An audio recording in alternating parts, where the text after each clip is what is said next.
Welcome, welcome. We're so happy you're joining us for today. I'm waiting for JoJo to make us go live, and I'm looking up in the corner. We are live. Okay. So we are live, yeah. My apologies. We're so happy you're with us. We have a very important session going today. And I am Linda James Myers. I'm the past president of ABSI and on and on and on. I've been in ABSI for a very long time. But just eager to talk about creating ZOLA in this current national and global atmosphere, and particularly for the mental health benefits of people acknowledging African descent. So, with that, I'm actually going to turn this over to Dr. Donisha Hickson to introduce our guest and the other panelists to introduce themselves. Okay. All right, so I'm actually gonna popcorn it to Dr. Moore-Lobban to introduce herself because I didn't receive a bio, but I will speak to my personal and professional relationship with her. So I'm Janisha Hickson. I am the DC ABSI Vice Chair, and I've had the pleasure of being trained under Dr. Moore-Lobban throughout my matriculation at the Chicago School of Professional Psychology, which I've had some words about that institution. So she has been a saving grace as one of the only Black women who has been a constant for us kind of going through that program. So I actually did ethics with Dr. Moore-Lobban. I did my internship with her, and she was a reader on my chair. So she really, I'm a huge fan of her. And I'll now pass it to her to kind of give her bio. I appreciate that, Dr. JoJo. It's so good to see you and always address you in that capacity. I'm so proud of you to see you make it to the other side and all the amazing things that you're doing. I am Shavonne Moore-Lobban. I am the campus director at the Chicago School for our Washington, D.C. campus. I'm also the director of an APA accredited internship that we have, as JoJo was just mentioning that she came through. That's the Mid-Atlantic Internship Consortium. I'm a licensed and board certified psychologist. I'm a counseling psychologist proudly by trade. My work is really focused in trauma, diversity, both defined broadly, but also with a lot of emphasis on women and Black women in particular. A lot of my most recent writing is around understanding trauma within our Black family. So I have a recent book that's out around maltreatment, child maltreatment in the Black community. And then also another book that's out around domestic violence for Black women that's really written towards survivors as a tool for overcoming domestic violence, with a very special chapter at the end that's written for everybody else in terms of how to support that survivor. So that's where a lot of my work centers. I also do writing and presentations and workshops around racial trauma. And I have been just kind of growing in my leadership journey over time. And so I'm really happy to come here and talk about that today and just share with you all. So thank you for having me. I'll jump in and introduce myself. I'm Dr. Harvey Linder. I'm a semi-retired clinical psychologist in Minneapolis, Minnesota. I'm a past chair of the Minnesota chapter of ABSI. And a past Midwest regional representative. I'm currently a member of the ABSI Ethics Committee. I'm Dr. Robina Onwonga. I am an early career professional, grew up in ABSI through grad school, and love that experience for me. I currently practice as like an organizational business psychologist, and I'll pass it on to Dr. Lester. Hello, everyone. I'm Dr. Jonathan Matthias Lassiter. I am a licensed clinical psychologist in private practice in New York City. I'm also an author and professor, and I am just so excited for this conversation. Happy to have Dr. Moore-Lobban with us today. And yeah, let's get into it, folks. Yeah, so we just wanted to talk about leadership within and outside of academia, because we know that there are, omnipresent and intersecting systems of oppression that will kind of thwart some of those skills trying to be cultivated in us as Black scholars and Black people in general. And so I'm really excited also for Dr. Moore-Lobban to share her thoughts because I'm currently, I just graduated. So I'm my first year of being an ECP. And so I'm still like, after you get the degree, it's kind of like, what now? Like we know EPPP and we know postdoc, but it's also like the sky's the limit. Like we could do so much with our platform. And I do kind of find myself as an ECP just feeling like lost in the sauce sometimes. And so I'm trying to figure out, what my next steps are. How do I be intentional? Or how can I be intentional about the use of my time and resources and, you know, um, I guess cultivating my career in a trajectory that will be something that is fulfilling. Mhm. Yeah, so I can start us off with my initial thoughts on that. I'm actually just ending my ECP, just outside of my ECP year. So it's 10 years post year graduation. And I think, 11 years post my graduation at this point. So I've just come out of the ECP world. But in a lot of ways, I still feel like I'm very much an ECP for the long career that I hope to have. And I think as I was just listening to you reflect on kind of knowing like how to use your time and where to put your resources and your energy, and that made me think about what resources are really for me, what opportunities are really for me. And I think as an ECP, that's really where I struggled. I found myself saying yes to everything, like anything that somebody would give me to do in a leadership capacity, anything that I felt like could expand my leadership opportunities, I would say yes to. And I think there's a lot of value in that because you get a good sense of what you like, what you don't like, you get different experience, it's networking, connecting with people, and really just building relationships. So I think there's a lot of ways that that was helpful, but I also felt at times like I'm stretched really thin. I've got the work that I'm doing requires a lot of emotional labor when I'm looking for leadership and opportunities around things like presenting on racial trauma or leadership in organizations that are for folks of color, Black folks in particular. The work that I'm trying to pour in, the mentoring I'm trying to do for others is also draining, rewarding, but draining. And so at some point in my leadership journey, I think I really started to ask myself, does it make sense to do everything that's being brought to me, or how do I start to really narrow down what feels like it's feeding me and feeding the community that I want to feed, right? So like, how is it best serving me? And I think that was a long process to get to. I think a lot of times I was still tired and burnt out and saying yes to everything, but eventually I started realizing like I can actually say no to something, and opportunities will still come around, right? For that fear that if I say no to this, then no one's going to ask me to do anything anymore. But I started to realize that what's more important is that I say yes to the things that feel like the center of what I want to do, that are really guiding me towards what I'm passionate about, and not just whatever feels like the next opportunity. Can you tell us what ECP stands for those in our audience who have no idea what we're talking Sure. about? Yeah, so ECP is early career psychologist. So I think there are three levels. Sometimes I see four levels. But ECP, early career psychologist, is usually your graduation with your doctorate into 10 years within the field. And then the mid-career is very long, from like 11 years to, I don't want to get the number wrong, but somewhere maybe like 20, 30 years. You all can correct me if I'm wrong there. Could And be then longer. could be longer. 46. Yeah, 40, 60. People are mid-career for a long time. And then you have late career after that. And I've also heard some people use like senior late career, but I don't hear that very often.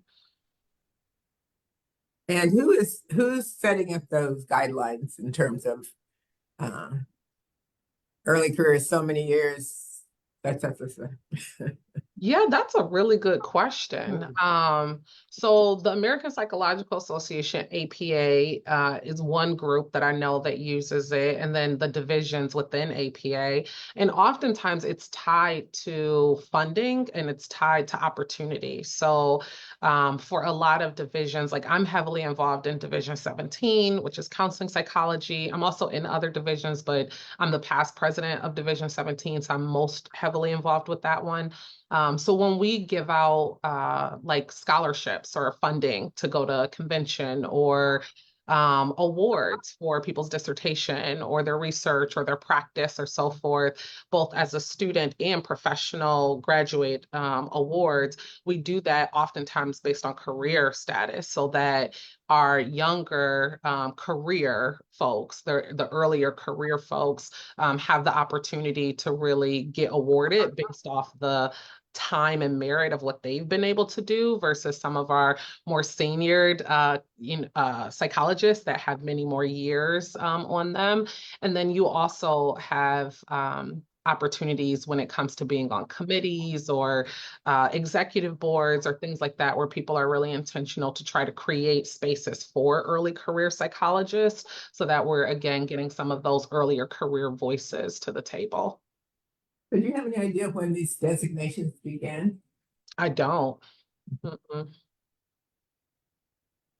I know Yeah. this term has been thrown around a lot during our schooling. Oh, go ahead, Dr. Onwanga. I was going to take the direction in a little bit of a different direction, so you can finish what you were saying. I was just gonna say they use it a lot at our school. Like you're gonna be an ECP after you graduate. So it's kind of like drilled into some of the programs, I think, as well, that language. Yeah. And I think because the opportunities, like we're talking about leadership, I think the opportunities for folks to get into leadership and to be a part of committees, there's just a lot of, at least as in what I've seen in our profession, there's a lot of focus in getting early career professionals in and getting them plugged in, getting them networked, getting them into these different leadership opportunities. Actually, even for like board certification, has a ECP category for a different price for the board certification process. And I think the National Registrar, where you can bank your credentials, has a different fee and a different process for early career psychologists. I think that's a part of at least why it's drilled in, but I don't know. It's a really good question. Like, what is the original origin of that? Because it sounds like a lot of what you're talking about relative to leadership is tied to American Psychological Association, APA. And Although I think certainly ABSI is very much committed and interested in yeah, the early career professional and that kind of thing. But as you were talking about leadership, it sounded as though that's the frame of reference. yeah. Yeah, well, a lot of my leadership has been in APA so far, and also outside of APA, within my community, within my work settings, which we, may talk more about today. And also within the state psychological associations for Massachusetts, I did for a little bit, and then for DC, I did for a little bit, which is where I am now. So it's varied, but I think that the term, I've seen it most used there.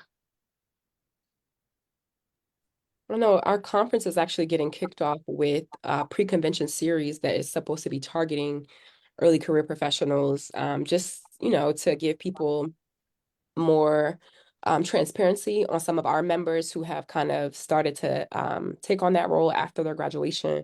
Topics include like consultation, what that work looks like. I know last year they had a presentation on how to pass the EPPP for the first time, how to navigate kind of work opportunities if you want to go into HBCU or academia, private practice, yeah, things like that. Mhm.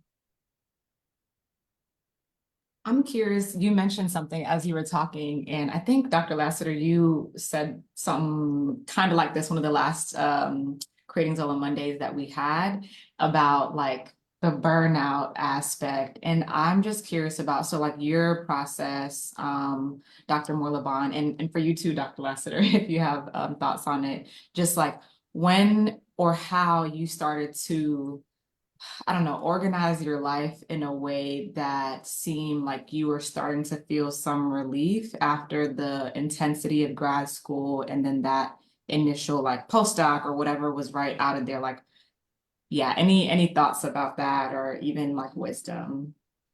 Yeah. Yeah, I think in some ways I'll say I think I'm still learning to organize my life to get that balance. So I don't know if I've 100% gotten there yet, but I think one of the things that really helped me after my postdoc was that all of my leadership experience for the next couple of years, actually, I think was really in my community. So I was living in Boston at the time. I was really connected to a church that I was a part of there in Boston. And I wanted to do work for sexual victimization and really helping people increase their understanding of it, increase their awareness of it.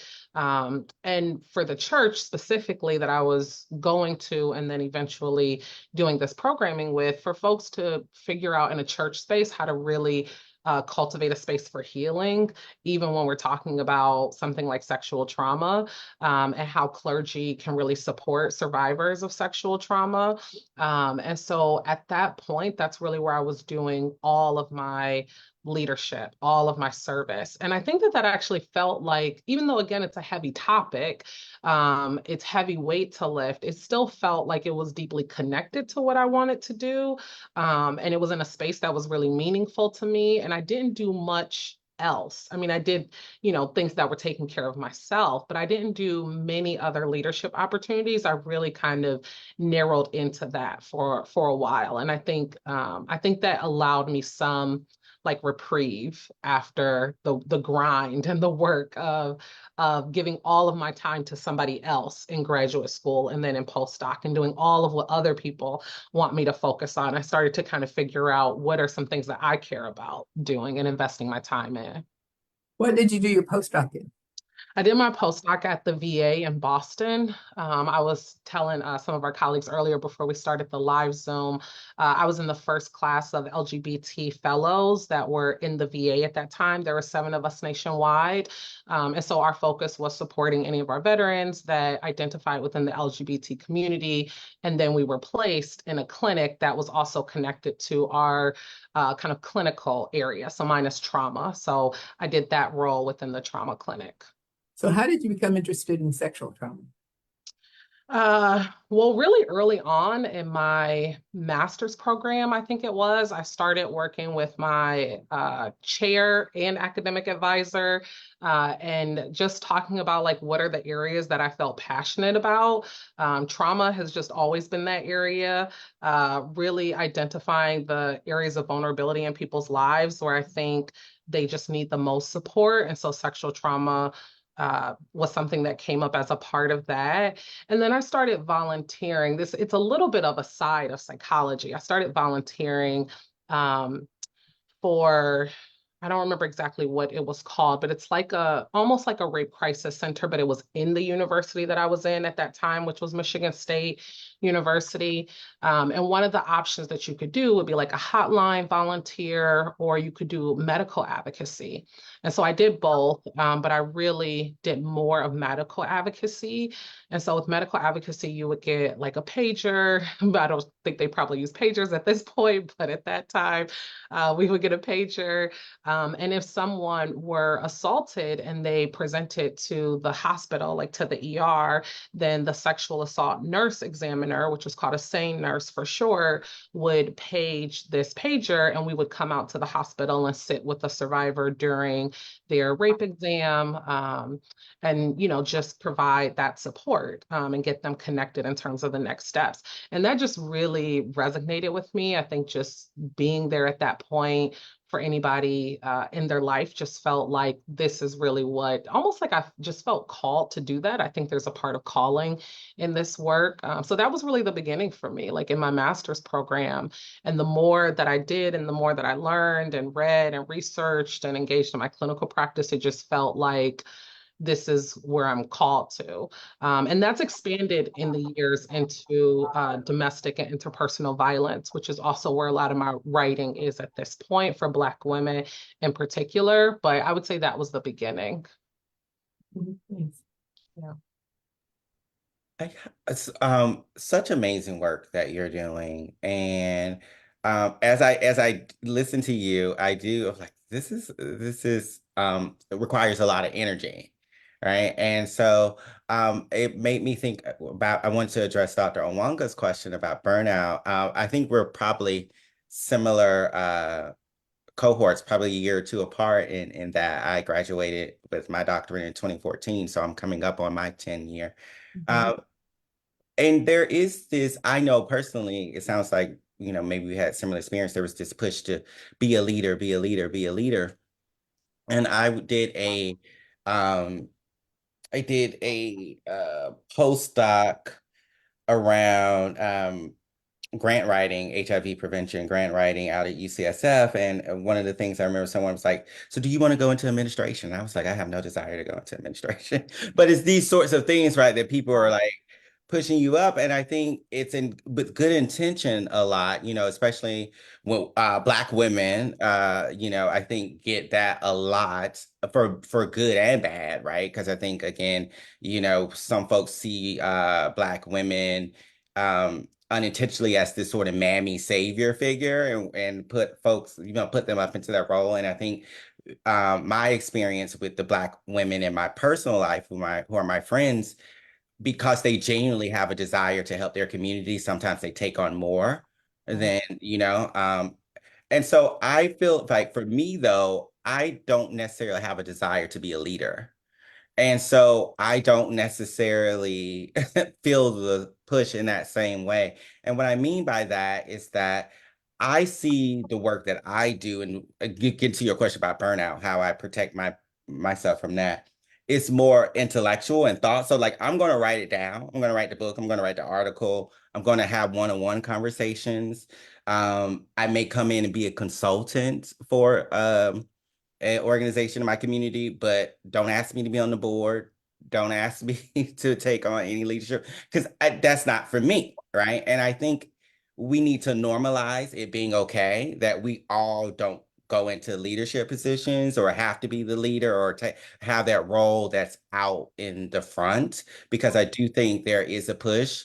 And again, I get why that push, because we definitely need more people, more Black people in leadership positions. And I should say leadership position, in decision-making positions or in influential positions. But I think influential positions can be more than leadership positions.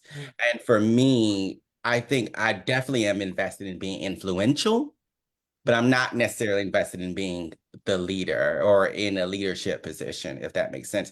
And for me, that's one of the ways in which I protect my burnout, because I'm not the one that everyone's calling or has to be a certain place at a certain time. Yeah. What are you defining as leadership? That's what comes to mind when I Yeah, hear. No, I'm not talking to you, Jonathan. I'm talking okay. to Dr. Shavonne, because that's her field. And when I think of leadership, I'm more of your cohort. All of us are leaders in our own way. This depends on our worldview, our values, our purpose, what we want to achieve. But oftentimes, in your Western idea, you're a leader if you have an appointed position or authority or whatever. So I'm interested in what Dr. Shavonne thinks relative, or when she talks about leadership, what is she talking Yeah, about? I think that's a good question. I like where that conversation is going in terms of what Dr. Jonathan was saying. Like it could be that you're influential. It doesn't have to be that you have the title. Sometimes you have the title, but you're not a decision maker, like you were starting to say. So I don't know if that's really the leader necessarily either. I think for me, I think one, we're all kind of leaders in our own way and in different ways. And I think that you might be the identified leader in one setting, and you're not maybe the titled leader in another setting, but you are still identified by the people that you're working with. So I don't know that it, for me, is only about the title that you have. I think sometimes it's about the role that you're playing. It's about the responsibilities that come with that role. It's about the decision making that you have to do, which sometimes pushes you into leadership, even if you don't have the title that necessarily would have matched that. So I don't know that I have really an answer as to what is the definition, but I do think that there are ways that we are all leading, and I think that there are ways that we're leading together. One of the things that I always talk about with my colleagues and my peers, just depending on the setting, is that we're working as a team towards something. So there may be one person here who has this particular title, which means you're leading in that particular area, and another person who has a different title who's leading in a different area. But at the end of the day, we are all collectively trying to get to something together. And so there's different times that a person is going to pick up this piece or pick up that piece, and try not to be so just based off of what the title is to it, but just acknowledging that, we'll all work together to get to what the end goal is, and that there are also folks that are either on our team or in the setting that I'm in a lot of academic settings. So students, right, that are looking to us, that's leadership. So even if your title isn't like the leader of that department or the leader of the campus or the leader of the school, there are still other folks that are here that are looking to a particular person for their leadership, right? For their mentoring, for the way in which they're navigating and doing their work. And so even that in and of itself is leadership. Absolutely.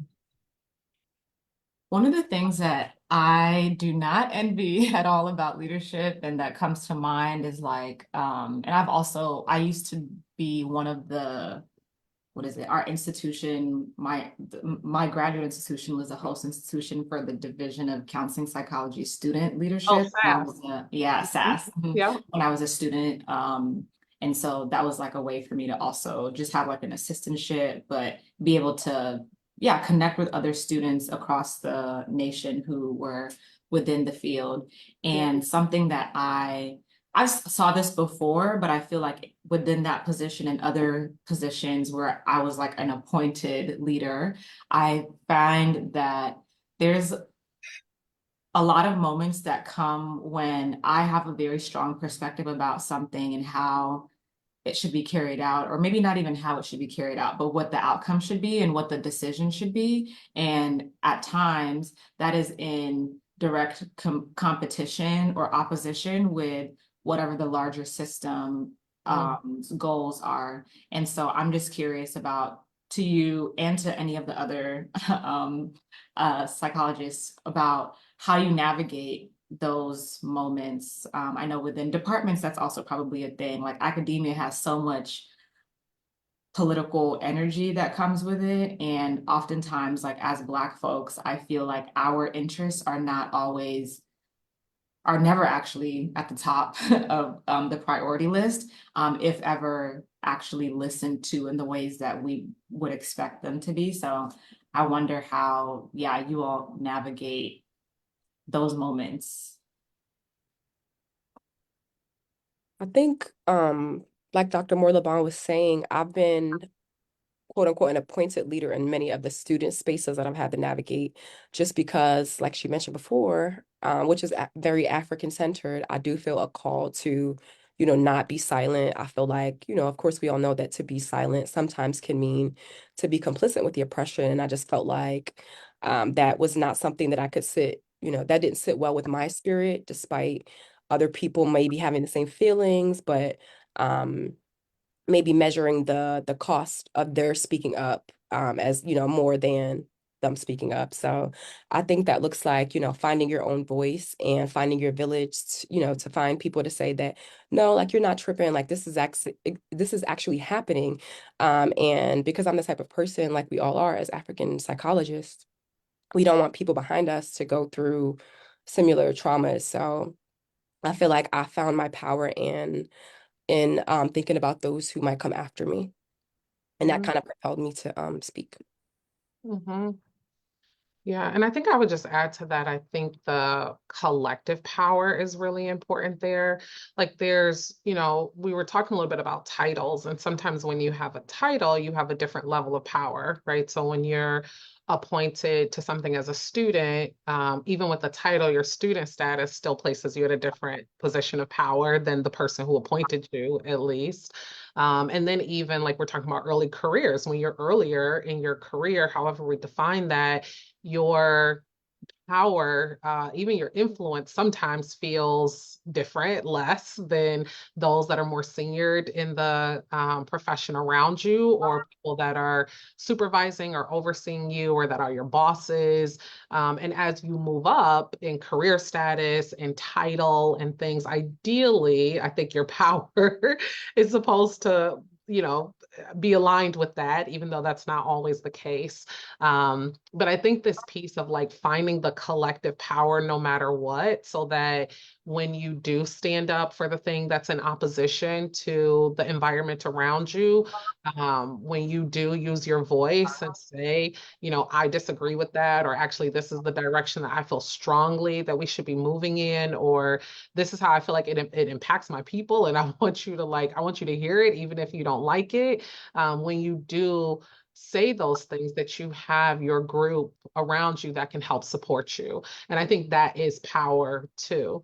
And then there's different power, right? That along with some of the titles and things allow you to be more of that decision maker than you might be at other times. But I think even when you don't have the identified power that somebody has given to you, you still have power, right? And so I think it's tapping into that power within yourself and within other people, and speaking up and using your voice. And I've had to do that at times in my career, where it's felt really scary, and I have felt like I'm about to lose my job.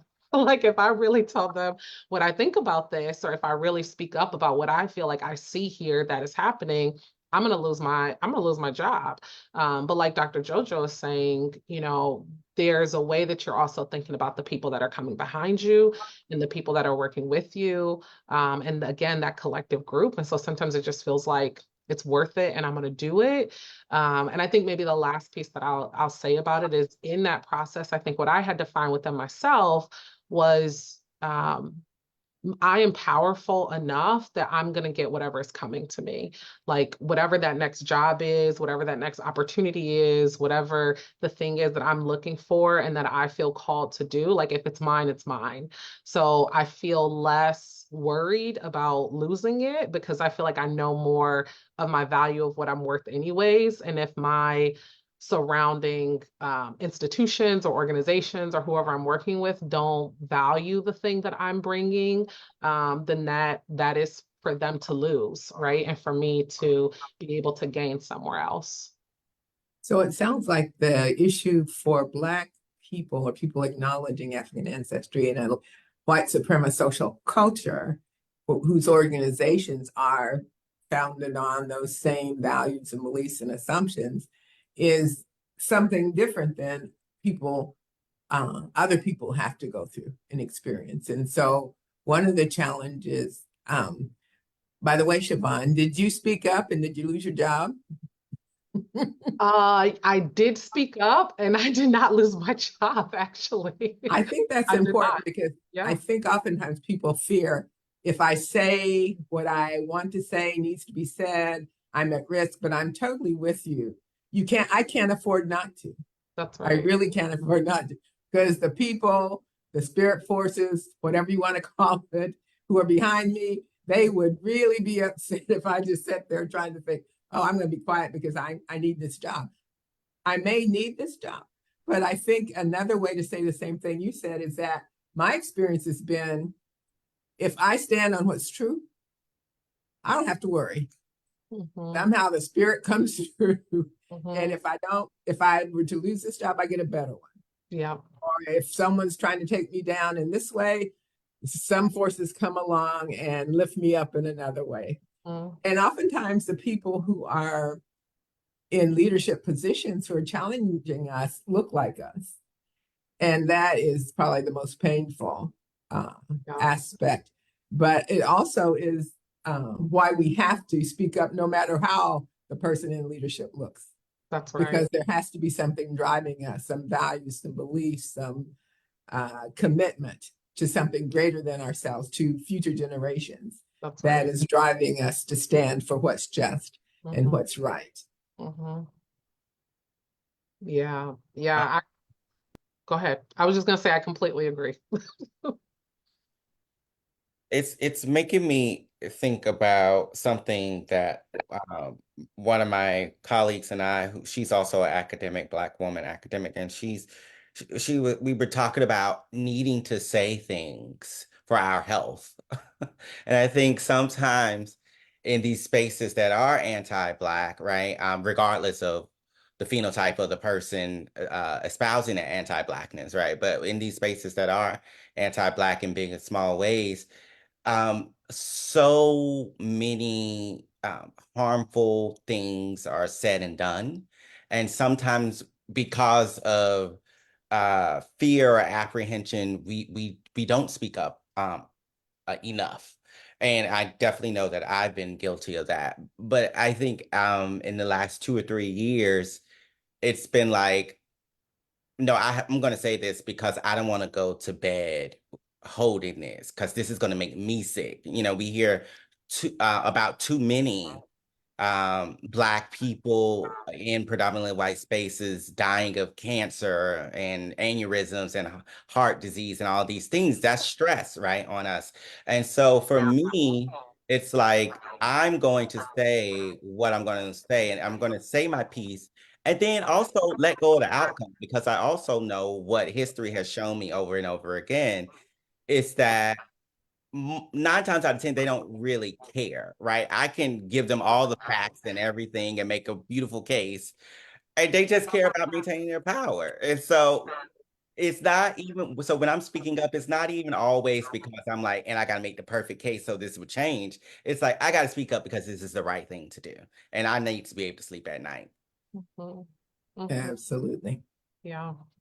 And I think that's something for me that I've grown into. Like, I think earlier in my career, and especially when I was a student, I didn't hold this so strong to know that I'll say what I need to say and we'll just deal with the outcome. And I do remember conversations, even in my earlier graduate career, where I would say, this is not right. This is happening. I feel like this is anti-Black. I feel like this is like racist towards me. And I was told, like, it's not, it's your imagination and you need to let it go, or this is the consequence of that. And at that time, I just fear that consequence. Like, I don't want to get kicked out of my program. Like, I came for these degrees. I'm trying to, like, be the first in my family to have this doctorate. Like, I'm working towards something, and the cost of it feels so high. And I will say, though, I think there was something about getting through the graduate process and getting the degree that now I'm like, you can't take it from me.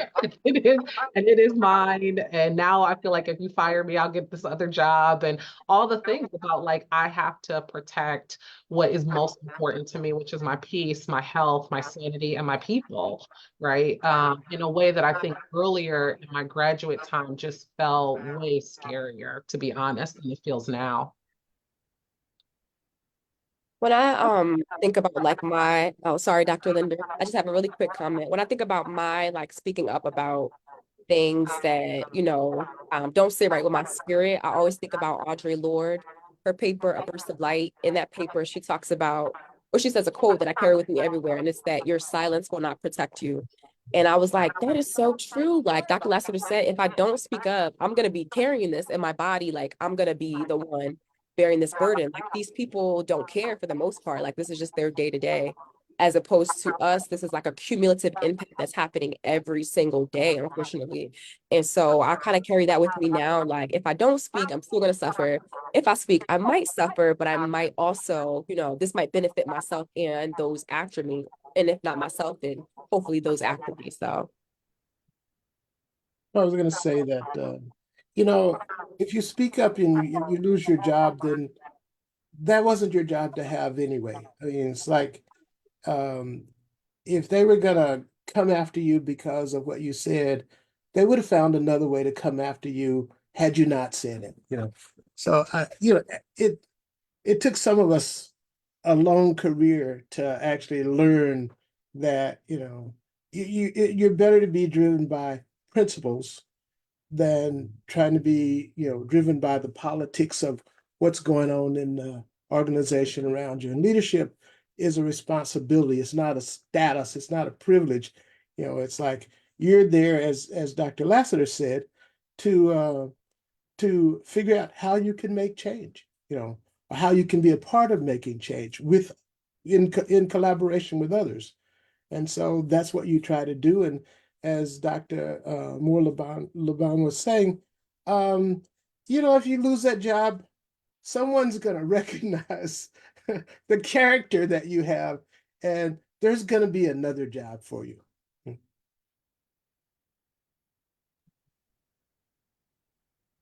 Oh, Dr. Linda, it looks like you're speaking, but you might be on mute.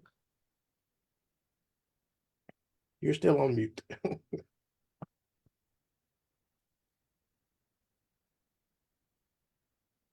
Your Yeah. thing was getting feedback when other people were talking, Nana Linda, so we cut it off because of the feedback.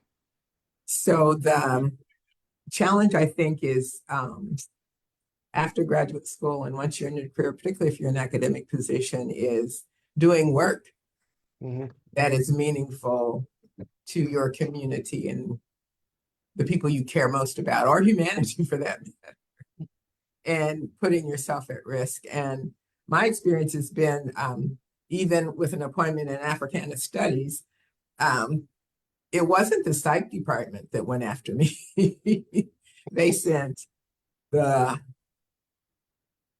Black men, I'll say it like it is, in my department.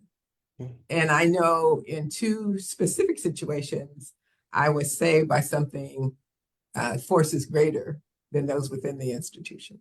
But also, I'm very aware that as Black women, when we're up against racism and sexism, and it is in a context where Black men are the ones who seem to be in the leadership positions, it's quite a challenge, and you have to be quite courageous in terms of taking a position.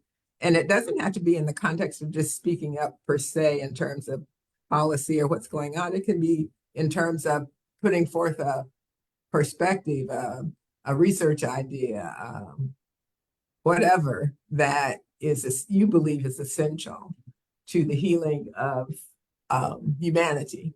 And others who come from a different orientation, more mainstream Euro-Western, think, I disagree with that, or I don't want to hear that. Or early on, back in the day, when you talked about spirituality, people would, oh my God, you can't say that. But thank God we have moved beyond that. Now it's kind of more popular and common. But we didn't get there by people being silent. We got there by people standing their ground, saying what needed to be said, fighting for a perspective that did not exist. And this is certainly true in terms of Africana psychology. That still remains to be problematized by mainstream Euro-Western psychology. And so it's an important conversation to have when we think about what people are facing and giving them encouragement and supporting them as the collective who can stand behind them and speak out and speak up for them. I really appreciate what you called out, Dr. Moore-Lobban, about that collective power, because as we live in a society that is like thrives and, you know, builds their capital off of like anti-Black racism, a lot of times, even when we do have Black folks in power, they're like set, or those leadership positions, they're set up to not really make much change, or not, it's almost like, I don't know if it's being placeholders, or I know there's a lot of talk about I can't remember if the term is glass ceiling, but whatever the term is for you being put in a position and pretty much set up to fail. Like you're getting hired as a Black woman after they've tried everything. They're not giving you the funding or the resources that you need. And it's pretty much just, you're just there to see if you can, you know, keep the ship afloat.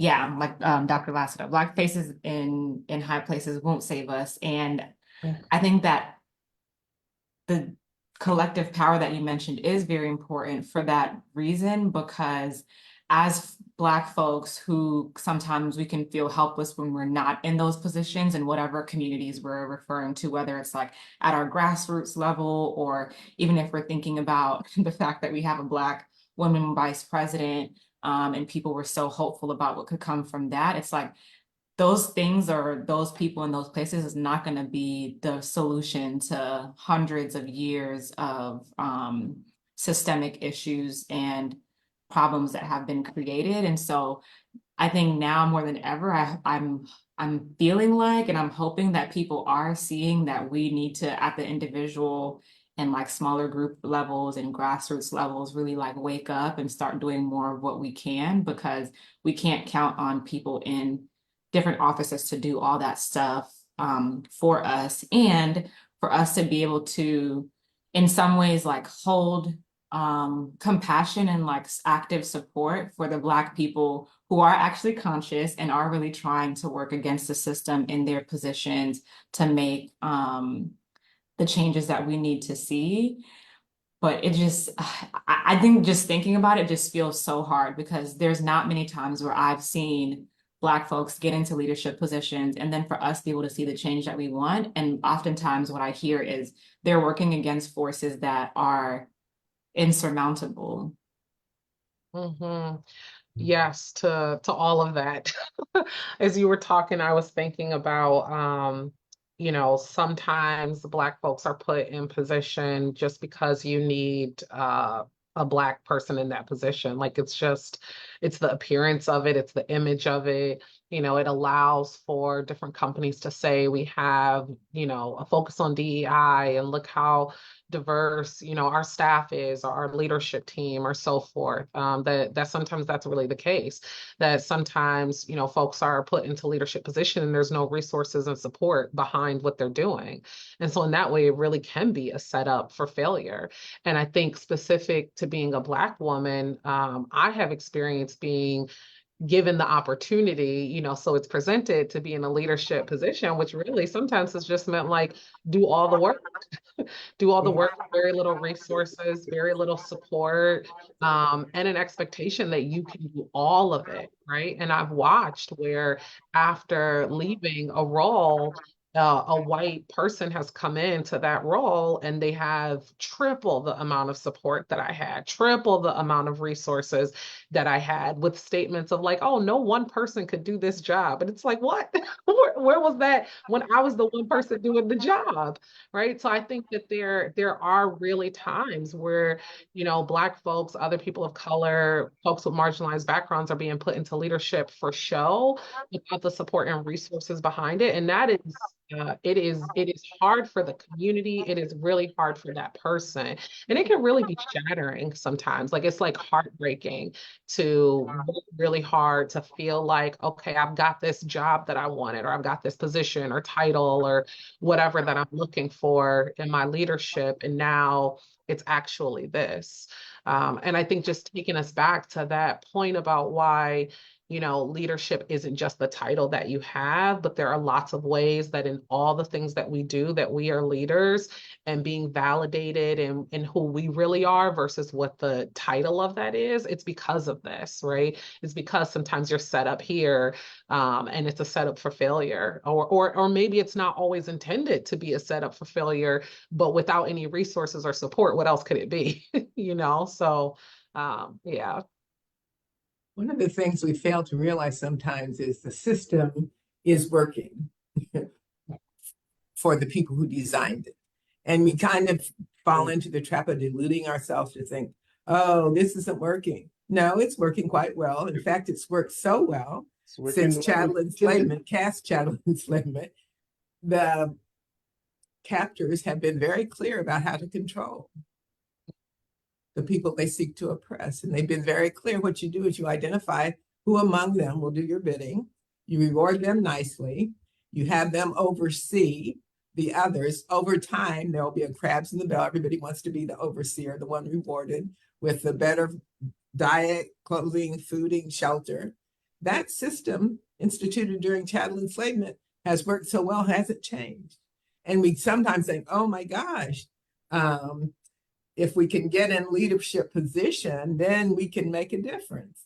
Well, I have lived long enough to know if you've been appointed to a leadership position and you're a person of color, it's not likely because you're going to do anything of great benefit to the Black community. In fact, I was in a department where our chair was a political scientist, and he did his research and he showed very clearly when the white power structure wants to do Black people in, they put in place another Black person who will take the heat for whatever happens. And those are things we don't talk about enough.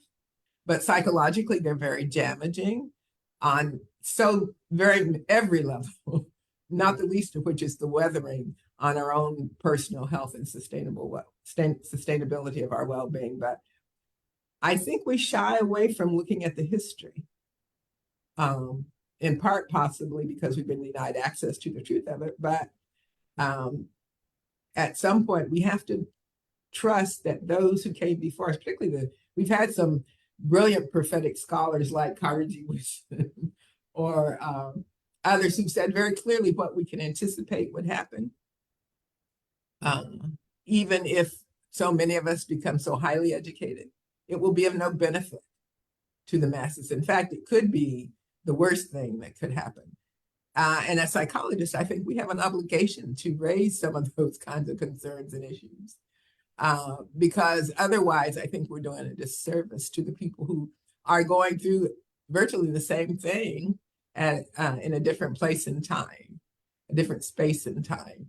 And so once we acknowledge, okay, this is the history, this is what's up. Now, how are we going to strategize to make change, to make a difference? It's so critical to our survival. Yeah, I just wrote in the chat that I think that's because so many people really want to believe that the system can be better, right? They want to believe in this narrative of progress. But again, in that they stay stuck in that conceptual incarceration because the problem is the system and the solution is in the system as well. They don't understand how to break out of that. So I'm going to leave it there. Dr. Linder, it looks like you expressed. No, I was going to say, I've had the privilege of working both inside of a predominantly white institution, and I've had the privilege of working in community institutions that were more oriented towards serving the communities that they served. They tended to be more diverse. And when I was in my original job, I eventually was elevated to a position that was called multicultural affairs officer. This was before they had DEI, before they started calling it DEI. But I was a multicultural affairs officer in an institution that didn't really want to change. And, we spent, several years working on diversity initiatives and diversity training and when I left that position, it went back to just what it was before. And I've gone on to other organizations.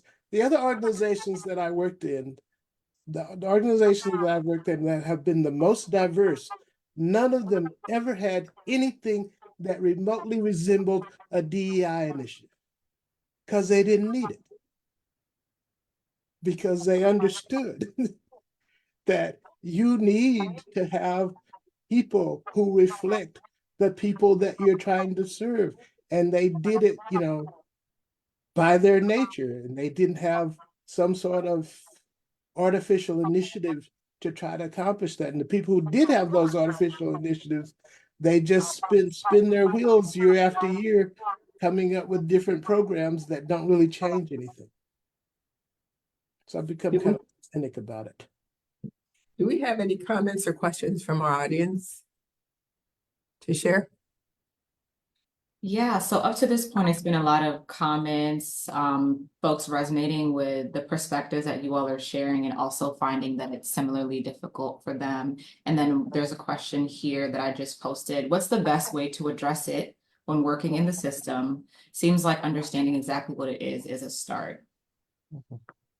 Yeah, I would just chime in quickly to say yes. I always talk about in the spaces that I'm in, really regardless of what the space is, that you can't change something that you don't understand. I mean, I think even the psychologist in me is just always saying, like, unless you understand it, there's very little that I feel like you can really do to make the difference that you want to make. So I do think that one of the best ways is to understand the system. I also feel like for me, one of the best ways has been to begin to understand myself. I think it was that piece of like understanding my worth in a system that's trying to tell me that it's something else. understanding what it means to really lose something. That's not just like a title or the position, but really the other pieces of what we're talking about, my health, my sanity, my peace, the mentoring and ways that, I can help and support like my community. I think just really beginning to understand those pieces of what is most important to me help me be willing to make the change that I want to see in the organizations that I'm in, and start to understand like what I'm really sacrificing by not doing that, right? So that it was understanding the system, but really understanding myself. And hopefully we can understand ourselves before we understand the system, or vice versa. Because you can't, if without understanding yourself, you'll never understand the system. Mhm.